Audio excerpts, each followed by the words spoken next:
Hello, everybody. This is Fernando for the latest Silent Hill podcast. Another video here for this series. I think I'm going to probably do about maybe two, maybe at most three videos on a weekly basis dedicated to the Silent Hill world. I'll see how it plays out with regards to the timing. If it works out and I'm able to do two of them on a weekly basis and things don't seem rushed, then yeah, I'll just continue doing it that way. So be on the lookout for more next week. Otherwise, this should be it for this week. And in this case, I'll talk about the next creature encountered within the Silent Hill game, and it has to do with a very common creature. This one called the Groaner, and then also its variation, its cousin, in the other world known as the Wormhead. Again, a very common creature because of the large number of instances where one comes across this particular monster throughout the first Silent Hill game. You'll see a picture of it here, and it's a very nasty looking creature. Already there's the inadvertent fear of dogs, especially larger dogs that some people have. So imagine seeing something like this where it has what looks to be some kind of like rotting skin, or maybe deadish skin, emaciated skin, whatever it is. It's definitely is not appealing in eyesight. Very ugly vision when it comes to this dog. It was only upgraded to a different set of ugliness whenever Silent Hill, I believe it was the Homecoming came out. But I'll talk about that particular dog later on throughout future videos. In this case, though, the Groaner encountered very early on in Silent Hill. It's shortly after Harry wanders into Silent Hill and he comes across a particular alley. He starts hearing a growl, and this growl then introduces us to the Groaner. And that growl is pretty menacing. You know what I'm talking about if you ever played that game. It has a deep, guttural type growl. It instantly makes you aware that what you're about to encounter is not going to be nice. Short of the fact, of course, of the radio essentially giving the static and letting you know ahead of time that something is going to be upcoming soon. Here you have, in this case, also a deep, deep growl, almost demonic type growl. And then when you encounter this Groaner, you'll definitely see that it is a very nasty thing. The thing about the Groaners is that they attack mainly in packs. So just like cockroaches, just like ants, if you see one, you're not looking at the only one. There's bound to be more in and around the area. And then just like a wolf pack, they all attack at once, and they try to essentially take on, in this case, Harry at the same time, and that's what makes them pretty deadly.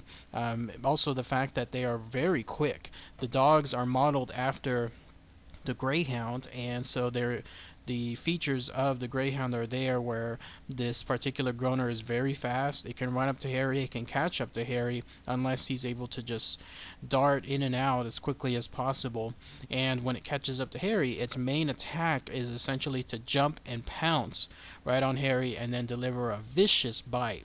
So several more of these bites can take down Harry, and imagine if you have a multitude of these guys all at once, then you're in deep trouble.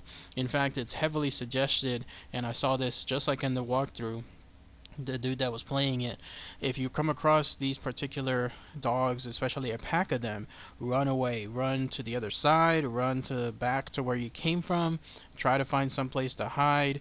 The whole key thing is you're going to run out of ammo pretty quickly, especially if you're on the harder levels, and all it is it's just going to be a waste of time, because these things, either they respawn within the game itself, or there's just so many of them that it's better to just run as quickly as you can. Also, what's interesting about these dogs is that the AI within the game makes it so that these dogs know your presence by the way you sound. So essentially, if you're running or in and around Silent Hill for a long time, you're going to catch the attention of these dogs because your footsteps will catch their attention. Same thing if you're firing a whole bunch of gunshots everywhere, or if you're just in and around clubbing things with that pipe. That's what's great about the AI within the game. It's not just another shoot 'em up game where you're just blindly shooting things left and right.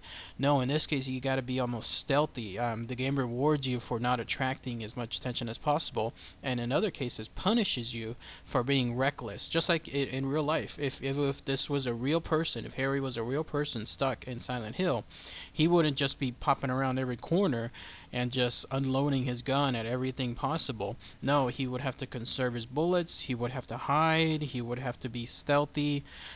So that's the way the Groaner AI was set up. So anytime you're in and around any area of these particular Groaners, it's try to hide as much as you can, and if you're caught and these dogs can see you or hear you, then try to run as much as possible.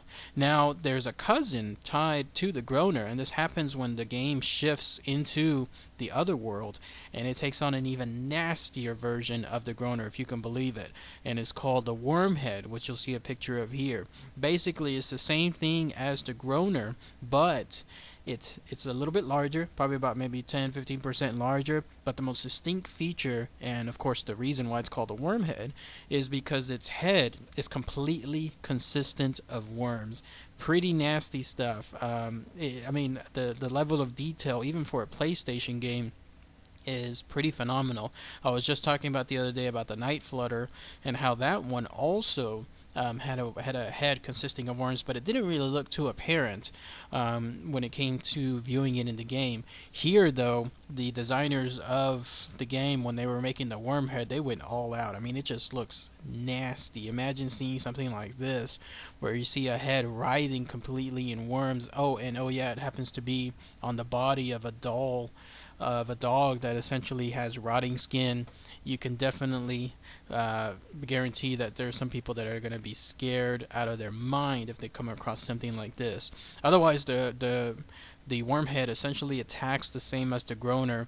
It'll run, it'll pounce on Harry, and then it's also sensitive to sound, so same criteria. If you see a pack of these Wormheads, it's just run as much as you can and try to avoid them as possible. As far as the symbolism of these creatures, basically they're supposed to represent the inherent fear that some people have of large dogs, as I was mentioning early on in the video. And in this case, Alessa has a very strong fear of larger dogs. It just happens with children.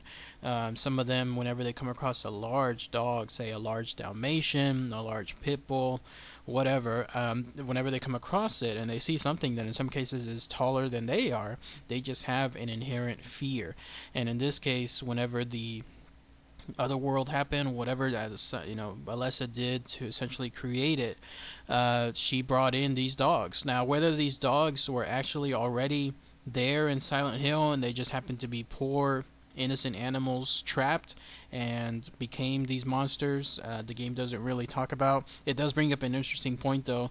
All the other monsters within the game, they're essentially the people from Silent Hill that are trapped in those monster forms, and that way it's their form of punishment. But in this case of these dogs, both the Groaner and the Wormhead, it doesn't really seem like they're parts of people, like they were like there's no hints or allusions that they were people beforehand and now they're trapped as a form of punishment.